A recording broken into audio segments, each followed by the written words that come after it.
like I bought this great Smith's collection. Yeah. This all came from one person. Mm-hmm.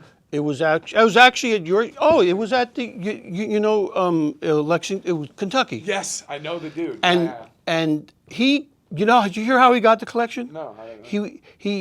His neighbor needed help moving some washers and dryers, and she gave him this whole Smith collection for free for moving the washers and dryers. I had to buy it because it was all authentic, all real, all from one person. Yeah. That's a beautiful collection. But a person that from that era, that appreciated the music. Right, and she held it, and that she just loved the music. It wasn't about value. Yeah. And then she gave the guy for free, and it was like I don't know, like $2,500. I don't know what I paid. It was a big amount of money.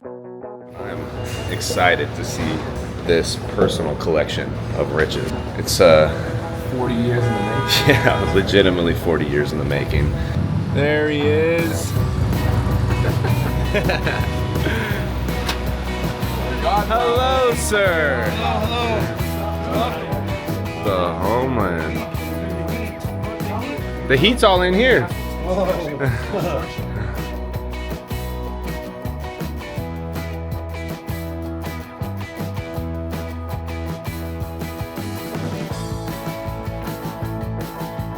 Hey, my name is Richard Colligan, and I'm the owner of Metropolis Vintage here in Manhattan, on Broadway and 11th Street. So if you're ever in Manhattan, please stop by. So where are we? We're in the basement of Metropolis, big old building. This building is like from the 1870s. This is the second location, right? This is actually the third. Okay. The first was Avenue B and 7th Street. And after a few years, I moved to 3rd Avenue and 10th Street, and I was there for 22 years. Yeah. And then I moved over here.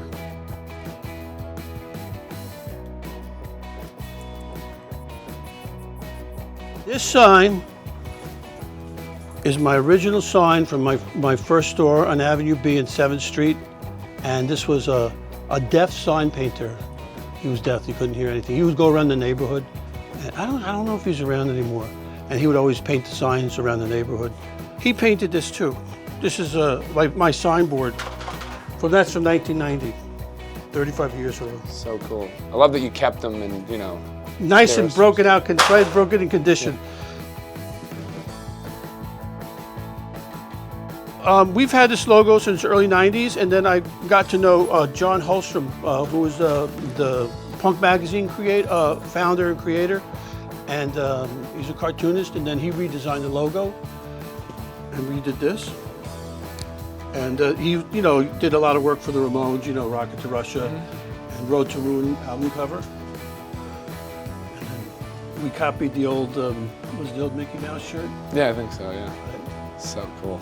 So this is our best-selling shirt. So you'd recognize a lot of his stuff, everybody on Oh Ramones. my God, growing up and then looking at his cartoon stuff, it was like, then get to know him. Because I bought a shirt from him online. Yeah. I said, hey, can you deliver it to the store? Because I knew he lived close by.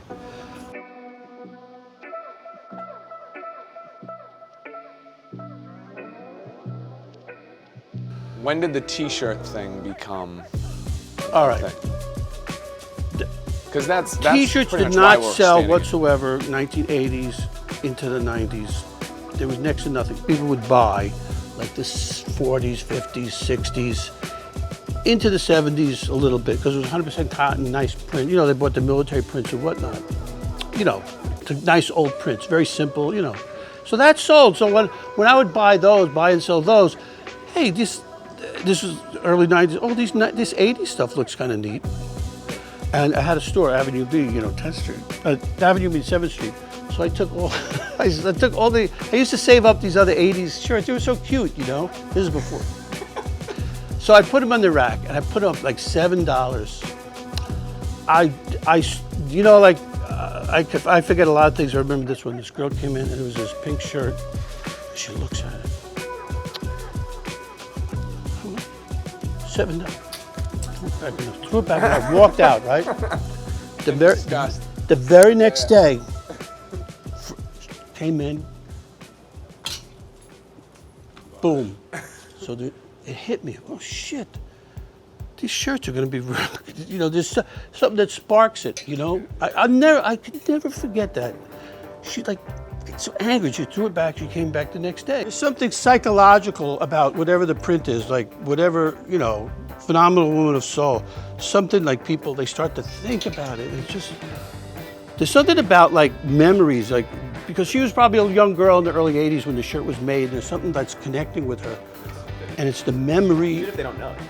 Yeah, there's something like psychological in the back of the head. So I would always be selling some t-shirts. I always had little sections, and then eventually built up, you know, travel section, and this is the liquor section, this is the sex section, the smoking section. But everything. So yeah, so, but you know, I like music, so I started selling music ones, and you know, they started to creep up in price, and I always was trying to keep them under 100.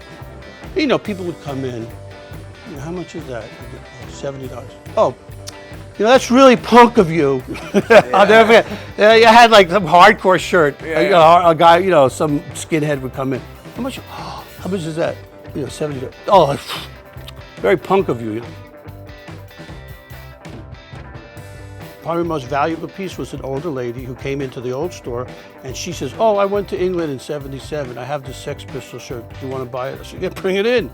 So brought it in. This is a long time ago, and I bought it for $100. It was just the Seditionaries with the naked boy smoking a cigarette. You know that book? 100% original. Everybody looks at it. They think it's fake. It's not fake, because there's so much fake Seditionaries. 99.9% stuff out there is fake. But when they see original, they can't recognize it because it's always fake.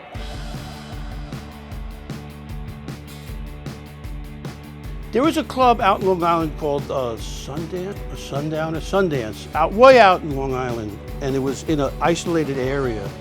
It was like on the grounds of an old hospital. And it started out as a country music, and it eventually became like a thrash, metal, and punk place. Because it was isolated, they could make a lot of noise.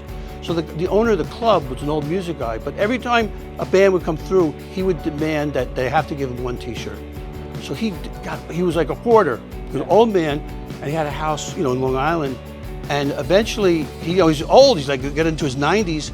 He couldn't pay, he was by himself, he couldn't pay his mortgage, so the bank took him, they evicted him, the bank took the house back, and the house was like a short mortgage. You couldn't even go in the house. So the people next door bought the house. They took everything, threw it in a dumpster. All his records, all the t-shirts. Some kid walks by, goes to the dumpster, there's all these t-shirts. So he grabs them all, calls me up, and eventually make a deal. It was like $10,000. I forgot how many t-shirts it was. It probably was 1,000 t-shirts. But it was punk and thrash and metal. It all dead stock. Everyone at home is like, what? And we saved them for when we opened up this store. And oh, the first month was unbelievable because they sold. But there's stuff everywhere. Honestly, when I go out to buy stuff, I always look for something that's unusual. And I try to buy things that designers would like. Because designers are always looking to add or put something. Like they might take, you know, the buttons or the collar, or like this is a 2-color and they like the way it comes down here and like all this. So when I buy stuff, I'll sometimes buy like, I don't think this is going to sell to the regular public, but there's something weird about this jacket. Like a lot of 80s stuff has got weird stuff on it. Like the way the zippers are here and there. And so I always kind of put in my mind, like, would you think a designer would like this? This would look cool, you know? So I kind of put that in, you know, I use that as one of my formulas when I buy.